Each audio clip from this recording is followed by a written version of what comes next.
राजनीति का सबसे खतरनाक जोन वॉर रूम है। किसी भी चुनाव जीतने के लिए सबसे बढ़िया चीज जो है वो वॉर रूम है। चुनाव जीतने में सबसे ज्यादा मदद अगर कोई चीज करती है तो वॉर रूम करती है। जब लहर को बदला जाता है, किसी की समीकरण किसी की फेवर में होने के बाद समीकरण बदले जाते हैं, जब सर्वे में नतीजे बदलने लगते हैं, जब चीजें हमारी फेवर में होने लगती हैं, हमारे खिलाफ चीजों को कंट्रोल कर लिया जाता है, वो सारा काम जहां से होता है उसका नाम वॉर रूम है। और आज उसी वॉर रूम के महत्व के बारे में बताना चाहता हूं। चुनाव जीतने में वॉर रूम का क्या महत्व हो सकता है। जैसे मैंने बताया, सारी रणनीतियों का एनालिसिस यहीं पर होता है, रणनीतियों का पोस्टमार्टम यहीं पर होता है। रणनीतियां बनाई यहां नहीं जाती हैं, लेकिन रणनीतियों के इंप्लीमेंटेशन की स्ट्रेटेजी यहां बनाई जाती है। और जब रणनीतियां इंप्लीमेंट होकर के कोई दिक्कत आ जाए, कोई परेशानी आ जाए, उसको ठीक करना हो, करेक्ट करना हो, अपडेट करना हो, अपग्रेड करना हो, वो सारा काम वॉर रूम का, वॉर रूम की टीम का होता है। और किसी भी चुनाव को जीतने में वॉर रूम सबसे बड़ा रोल प्ले करता है। साहब, नाम से पता चलता है ना, वॉर रूम युद्ध के से ही नाम लिया गया, क्योंकि वैसे भी राजनीति और युद्ध में ज्यादा अंतर तो है नहीं। मैंने बताया ना, राजनीति और युद्ध में क्या अंतर होता है। जब आचार्य चाणक्य से पूछा गया कि राजनीति और युद्ध में क्या अंतर है, तो आचार्य चाणक्य कहते हैं राजनीति और युद्ध में ज्यादा अंतर नहीं है। रक्तपात के साथ की गई राजनीति युद्ध होता है, और बिना रक्तपात किया गया युद्ध राजनीति है। मतलब युद्ध तो है, रक्तपात, खून नहीं बहेगा। वैसे तो हमारे यूपी बिहार में, बंगाल में कई बार खून भी बह जाता है, लेकिन मोटे मोटे तौर पर बिना रक्तपात के युद्ध हो रहा है। वॉर रूम तो चाहिए। और वॉर रूम कहां होगा? ऑब्वियस सी बात है, जब वो युद्ध लड़ा जाना है तो वॉर रूम वॉर जोन में तो नहीं हो सकता है। अगर वॉर जोन में वॉर रूम बनाया गया तो हो सकता है वॉर रूम ही ध्वस्त हो जाए। और वॉर रूम कहां, किस पार्टी का बनाया जाता है, किस उम्मीदवार का बनाया जाता है, ये जनरली गुप्त ही होता है। कई बार पता भी चल जाता है कि जी विधानसभा का चुनाव हो रहा था, उत्तर प्रदेश का, वॉर रूम बनाया गया केरला में जाकर के। है, चुनाव हो रहा था मध्य प्रदेश का और वॉर रूम बनाया गया गुजरात में जाकर के। चुनाव हो रहा था गुजरात का, वॉर रूम बनाया गया हिमाचल में जाकर के। क्यों भाई? क्योंकि वॉर रूम वॉर जोन से जनरली बाहर होना चाहिए, क्योंकि वॉर रूम का डायरेक्ट इन्वॉल्वमेंट नहीं है, वो निगाह रखने का काम करता है। जो चुनाव चल रहा है, जो वॉर चल रहा है, उसमें जो जो काम हो रहे हैं, उन कामों के आधार पर तुरंत जो बदलाव करते हैं।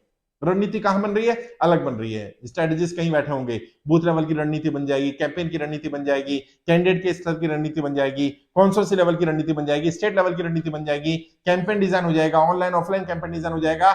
उसका जब इंप्लीमेंटेशन होना है तो कौन कौन सा कब कब इंप्लीमेंटेशन होना है, वो रणनीति वॉर रूम में आएगी। और वो हुआ कि नहीं हुआ, उसका फॉलोअप और फीडबैक वॉर रूम में आएगा। जनरली पार्टी स्तर पर वॉर रूम तैयार किए जाते हैं, लेकिन बहुत सारे कैंडिडेट भी वॉर रूम तैयार करते हैं। वॉर रूम में बहुत सारे इक्विपमेंट भी चाहिए होते हैं। जब आपको वॉर रूम तैयार करना, मतलब जब चुनाव लड़ना हो, पार्टियों को तो पता ही है, पार्टी के सारे कैंडिडेट को, सारे बड़े नेताओं को वॉर रूम की स्ट्रेटजी मालूम है। वॉर रूम में कब कब क्या क्या इक्विपमेंट चाहिए, क्या स्ट्रेटजी चाहिए, किस तरह की चीजें चाहिए, किस तरह का माहौल चाहिए, उन्हें सारी बातें पता है। अफसोस की बात, नेताओं को नहीं बताई जाती, खासकर से नए राजनेताओं को इसके बारे में नहीं बताया जाता। बहुत सारे लोग जो शायद पहली बार सुन रहे होंगे वो हैरान हो रहे होंगे कि राजनीति में वॉर रूम भी बनाया जाता है। हाँ, और वॉर रूम सबसे बड़ा एपी सेंटर बनता है, सबसे बड़ा केंद्र बनता है किसी चुनाव को जीतने का। भले ही वो वॉर रूम वॉर जोन में नहीं होता है। और वॉर रूम में जो इंचार्ज बनाए जाते हैं, वॉर रूम में जो स्ट्रेटजीज को एनालिस्ट, स्ट्रेटजी को एनालिस्ट करने वाले एनालिस्ट बनाए जाते हैं, जो उसको अपडेट अपग्रेड करते हैं, उसमें अमेंडमेंट करने का काम करते हैं, जो फॉलो अप और फीडबैक का काम करते हैं, वो बहुत खास लोग होते हैं। जनरली पर्दे के पीछे के लोग होते हैं। पार्टी के बहुत वफादार, बहुत लॉयल लोगों को ही वॉर रूम की जिम्मेदारी दी जाती है। इवन वॉर रूम में हर किसी की एक्सेस भी नहीं होती साहब। हाँ, कंट्रोल एक्सेस रहती है वॉर रूम में। उसके लिए भी इक्विपमेंट लगाए जाते हैं, सिस्टम लगाए जाते हैं। जब सीसीटीवी कैमराज या ऑटोमेटिक डोर लॉकिंग सिस्टम या इंस्ट्रूमेंट लॉकिंग सिस्टम नहीं था, तब अलग तरह का सिस्टम होता था। जब ये काम ऑफलाइन होता था, ऑनलाइन नहीं होता था, तब बहुत सारी फाइलें, बहुत सारे रजिस्टर, बहुत सारे डाटा, बहुत सारी एंट्रियां, बहुत सारे काम हो रहा होता था, और अलग अलग जोन में अलग अलग लोग काम कर रहे होते। अब वॉर रूम थोड़ा साइज में छोटे हो गए हैं, क्योंकि बहुत सारे काम जनरली एक छत के नीचे हो जाते हैं। मतलब अगर बात करें पूरे स्टेट लेवल का वॉर रूम बनाना हो तो 500 गज की जगह बहुत रहेगी हमारे लिए। बहुत, मतलब काफी अच्छा काम करें। 5000 स्क्वायर फीट की जगह बहुत जबरदस्त जगह रहेगी, जहां पर वॉर रूम बन जाए। पूरी 3-4 मंजिला बिल्डिंग हो तो वहां पर पूरे स्टेट का वॉर रूम बनाया जा सकता है। राष्ट्रीय स्तर पर बनाया जाए तो वॉर रूम के फेज वाइज वॉर रूम तैयार होते हैं। मान लीजिए 6 फेज में, 7 फेज में चुनाव होगा देश का, तो सबका वॉर रूम एक साथ नहीं बनेगा। पहले फेज का वॉर रूम कहीं और बना देगा, दूसरे फेज का कहीं और, तीसरे फेज का कहीं और उसमें जो ज्यादातर इक्विपमेंट होते हैं वो रीयूज हो जाते हैं, क्योंकि आजकल तो टेक्नोलॉजी का जमाना है, शिफ्ट भी हो जाते हैं। जहां शिफ्ट नहीं हो सकते हैं, पहले वो वॉर रूम एक चुनाव के लिए काम आता है, एक फेज के चुनाव के लिए, फिर वही वॉर रूम दूसरे फेज के लिए कई बार यूज हो जाता है। कई बार कंडीशंस ऐसी होती हैं कि उस स्टेट में चुनाव आ गया तो वॉर जोन में वॉर रूम नहीं होना चाहिए, तो उसको शिफ्ट कर दिया जाता है दूसरी जगह पर।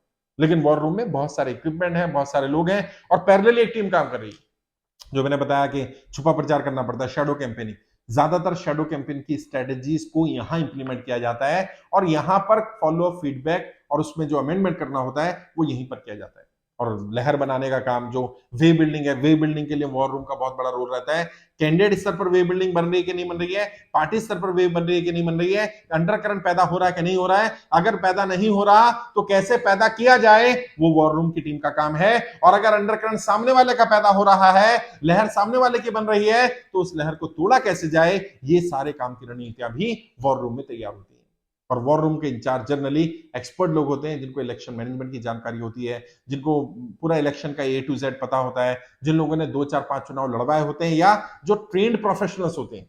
हाँ, बहुत सारे ट्रेंड लोग, जैसे मेरे इंस्टीट्यूट से भी जो लोग चुनाव कैसे जीते, राजनीति में सफलता कैसे प्राप्त करें, उसकी पूरी ट्रेनिंग लेते हैं, इलेक्शन मैनेजमेंट की ट्रेनिंग लेते हैं, फंड रेजिंग टीम कैसे बनानी उसकी ट्रेनिंग लेते हैं, टीम बिल्डिंग ट्रेनिंग लेते हैं, टीम कैसे बनानी है। जिन लोगों ने चुनाव के अलग अलग पैरामीटर्स के बारे में जाना होता है, जिन लोगों ने बूथ लेवल मैनेजमेंट को स्ट्रांगली स्टडी किया होता है, जिन लोगों के पास राजनीति की सारी बारीकियां होती हैं, राजनीति में किस तरह से शुरुआत करनी है, इनिशिएट करना है, कैंपेन को शुरुआत कैसे करना है, कैंपेन डिजाइन कैसे करना है, किस तरह से छुपा प्रचार की टीम बनानी है, जब ये सब चीज सीख ली जाती है, उसके बाद भी उन्हें पूरा वॉर रूम की जिम्मेदारी नहीं दी जाती।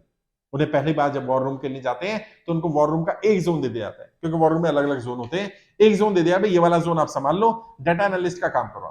जब आपने डाटा एनालिस्ट का काम अच्छा कर लिया और उन्हें आप पर ट्रस्ट हो गया, तो अगले बार अपग्रेड कर देंगे आपको कि अब आप शैडो कैंपेनिंग का काम देख सकते हो। शैडो कैंपेनिंग में क्या क्या कर रहे हैं वो आपने बढ़िया कर दिया, रिजल्ट अच्छा ले आए, तो अब आपको हो सकता है वे बिल्डिंग में ले जाए। आपको अगर वे बिल्डिंग बढ़िया कर दिया तो हो सकता है फंड रेजिंग में ले जाए, हो सकता है टीम बिल्डिंग में ले जाए, हो सकता है अलग अलग लेवल, बूथ लेवल मैनेजमेंट पर ले जाए, हो सकता है फिर कंप्लीट इलेक्शन मैनेजमेंट में आपको ले जाए, जिसमें कि वॉर रूम के इंचार्ज भी इलेक्शन मैनेजर के अंडर काम करते हैं।